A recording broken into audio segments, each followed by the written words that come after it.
Hello friend, आज की इस वीडियो में मैं क्लास 12th हिंदी का वेरी मोस्ट इंपॉर्टेंट बहुविकल्पी क्वेश्चन लेकर आया हूँ। कितने क्वेश्चन रहेंगे भैया? 25 क्वेश्चन रहेंगे, एग्जाम में आएंगे 100%। ये तो भाई साहब जो लेकर आया हूँ ना, अब आपको बताना है कि 25 में से आप कितने क्वेश्चन कर पा रहे हो, ठीक है ना। और जिस भी सब्जेक्ट का वीडियो चाहिए तो कमेंट कर देना, वो भी सब्जेक्ट मैं बहुत ज़्यादा लेकर आऊँगा, ठीक है।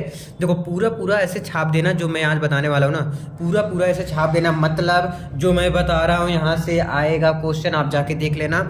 22 फरवरी आपका टारगेट क्या है? 22 फरवरी 10 में से 10 नंबर बिल्कुल पक्का, क्योंकि 10 नंबर का आता है मेरे दोस्त। राइटिंग पे 1 नंबर भी नहीं कटता, एक ऐसा ये सब्जेक्ट है। सब्जेक्ट क्या मतलब? ऑप्शन वाले जो रहेंगे, अगर सही तो 1 नंबर, गलत तो 0 नंबर, मतलब कुछ भी नहीं है ना। ऐसा नहीं कि आधा नंबर मिल जाएगा, नहीं मिलेगा। तो मेरे दोस्त ये एक नंबर आपका 10 नंबर आपको बहुत ज़्यादा रोल अदा करेंगे आपका परसेंटेज बढ़ाने में। तो मुझे और आपको अच्छे से लग जाना एक बार अब पढ़ाई करने में। मैं तो वीडियो बनाऊंगा और आपको पढ़ना बहुत तेज़ी से स्टार्ट कर देना है, ठीक है। देखना भी जरूर है, क्योंकि मैं जो क्वेश्चन लेकर आने वाला हूँ, ये छोटा वीडियो जरूर रहेगा, लेकिन हाँ जो देकर जाएगा ना वो शायद पता नहीं चलेगा, आप समझ लेना। मतलब कि एग्जाम में छपेगा वो। ये स्पेशली 2024 के लिए। चलो आप बताओ कितने क्वेश्चन आपको आते हैं, मैं पूछूंगा और समझाते हुए चलूंगा। ये क्वेश्चन पूछा गया है, अभी पिछले साल पूछा गया था कि कक्षा 12 में हिंदी 2023, बार लिख देता हूँ यार, यहाँ 24 रहेगा, ठीक है ना। यहाँ 24 रहेगा, गलती से 2023 हो गया था। चलो, रानी केतकी की कहानी के रचयिता हैं। जो रानी केतकी की कहानी है उसकी रचयिता कौन है? देखो, रानी केतकी की कहानी जो है उसके रचयिता कौन है? सदा सुखलाल, इंसा अल्लाह खां, लल्लू लाल, सदल मिश्र। ध्यान सुनना और बताना कितने क्वेश्चन आ रहे हैं, तो कौन कौन से क्वेश्चन आ रहे हैं आपको। रानी केतकी की कहानी के रचयिता कौन है? सदा सुखलाल, लल्लू लाल, इंसा अल्लाह खां, सदल मिश्र। तो देखो, रानी केतकी की जो कहानी है उसके रचयिता इंसा अल्लाह खां है। कौन है? इंसा अल्लाह खां। समझ आ गया? इंसा अल्लाह खां क्या है? रानी केतकी कहानी के रचयिता है, ठीक है। नेक्स्ट है, आनंद कादम्बिनी के संपादक थे, ठीक है। आनंद जो कादम्बिनी है उसके संपादक कौन थे? पंडित प्रताप नारायण मिश्र, ठीक है, या बालकृष्ण भट्ट, बद्री नारायण मिश्र, ठाकुर जगमोहन सिंह। ध्यान सुनो, पंडित प्रताप नारायण मिश्र, बालकृष्ण भट्ट, बद्री नारायण मिश्र, ठाकुर जगमोहन सिंह। आप बताओ, आनंद जो कादम्बिनी के उसके संपादक हैं कौन थे, है ना? तो बद्री नारायण मिश्र थे। जो आनंद कादम्बिनी थे उसके संपादक कौन थे? बद्री नारायण मिश्र थे।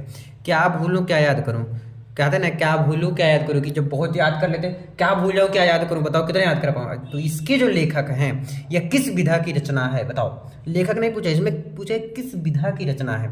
संस्मरण, डायरी, आत्मकथा, यात्रा। तो इसमें बताओ, क्या भूलूं क्या याद करूं कौन बोलता है? आप खुद बोलते हैं। आत्म यानी आप, यह सबकी कहानी है, यानी आत्मकथा, है ना। ऐसे याद करने का हम प्रयास करते हैं, तो ये आत्मकथा हो गया सही। अब बोलोगे भैया सब में 3-3 सही हो रहा है, तो मैं ही क्या करूँ यार, मैं लिख दिया हूँ ऐसे ही लग रहा है ना। तो आप भी 3-3 मत लगा देना, नहीं तो गड़बड़ हो जाएगा। हिंदी का प्रथम मौलिक उपन्यास है, जो हिंदी का पहला मौलिक उपन्यास है वो गबन है क्या, तितली है, परीक्षा गुरु है, चित्रलेखा है? आप बताओ क्या है। मैं ये नहीं बता रहा कि ये है, नहीं, आप बताओ क्या है। गबन है, तितली है। तितली गबन तो हो नहीं सकता, चित्रलेखा भी नहीं हो सकता, तो हो सकता है क्या? परीक्षा गुरु, यानी कि ये वाला सही है। आवारा मसीहा, आवारा मसीहा के लेखक हैं यशपाल, अमृत राय, विष्णु प्रभाकर, मोहन रकेश। अब 5 नंबर देखिए ना ध्यान से। आवारा मसीहा, आवारा मसीहा के जो लेखक होते हैं वो कौन है? विष्णु प्रभाकर जी हैं। कौन है? विष्णु प्रभाकर जी हैं। रसक निरंजन, निबंध संग्रह के रचनाकार राय कृष्णदास, महावीर प्रसाद द्विवेदी, प्रोजी सुंदर रेड्डी, डॉक्टर संपूर्णानंद।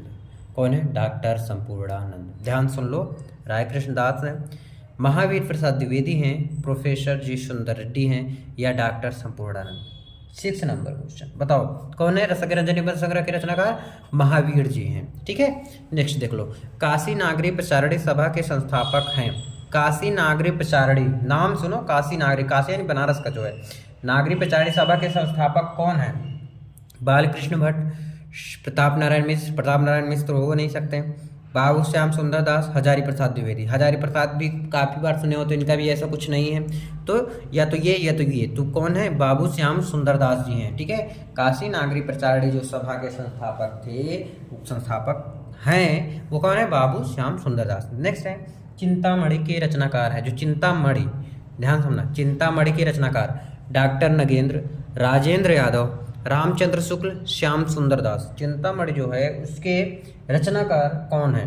डॉक्टर नगेंद्र है, राजेंद्र यादव, रामचंद्र शुक्ल हैं। अब देखो चिंतामणि, चिंता जब होता है, आपको टेंशन जब होता है तो किसका नाम लेते हो? भगवान का, रामचंद्र, है ना, शुक्ल। तो ये नाम है, वैसे याद करने का तरीका मैं बता रहा हूँ। जैसे चिंता होता है तुरंत राम को याद करता हूँ, भगवान को, तो वैसे है चिंतामणि की रचनाकार रामचंद्र। मुझे उम्मीद है आप कभी नहीं भूलोगे इसको ना।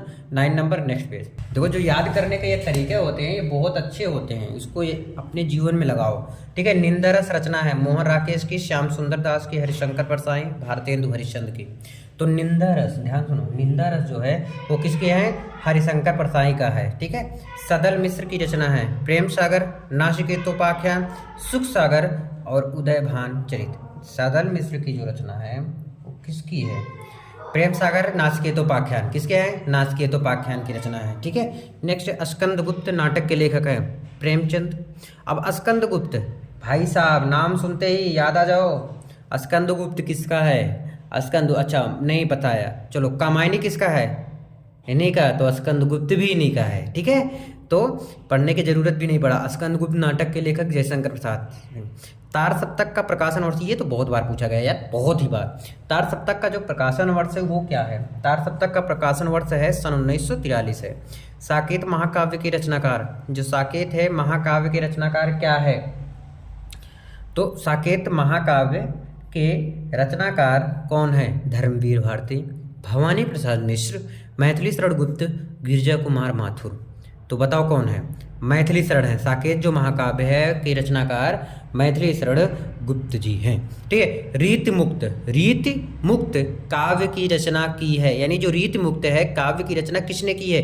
घनानंद किया है, सेनापति, बिहारी या वृंद। रीति मुक्त, रीत, है ना, तो इसके रचनाकार कौन है? घनानंद है, ठीक है। नेक्स्ट है सुमित्रानंदन पंत को किस रचना पर ज्ञानपीठ पुरस्कार मिला? ध्यान से सुन लो, वो कौन सी रचना है जिसपे सुमित्रानंदन पंत को ज्ञानपीठ पुरस्कार मिला? बहुत इंपॉर्टेंट है, इसी से रिलेटेड एक क्वेश्चन और है, वो भी बताऊंगा, टेंशन मत लो। तो लोकायतन पे मिला, कला और बूढ़ा चांद पे, युगांत, चिदम्बरा। तो बोलोगे भैया इसमें से पहले ये बता दो सुमित्रानंदन पंत का कौन रचना नहीं है? तो भाई चारों रचना सुमित्रानंदन पंत का ही है ना।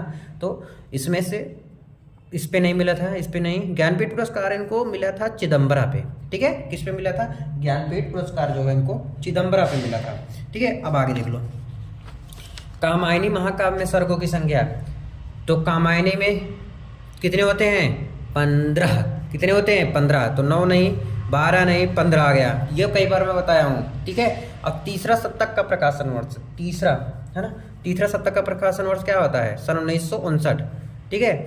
अब देखो ध्यान से, एक तो मैं अभी बताया था पहला, है ना, ये सॉरी दूसरा बताया था। तीसरा सप्तक का जो प्रकाशन वर्ष है सन 1959 है, ठीक है।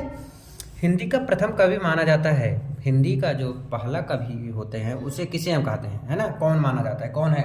18 सबरपा तो आज तक नहीं सुने, तो ये हो नहीं सकता, क्लियर। सरहपा, हाँ सरहपा है, देख लो नाम किस टाइप का है, सरहपा, ठीक है। सुमित्रानंदन पद को साहित्य अकादमी, देखो भी ज्ञानपीठ पुरस्कार तो अलग था, ये साहित्य अकादमी पुरस्कार किस कृत पर मिला था? वो क्या कृत था जिसपे इनको क्या मिला था?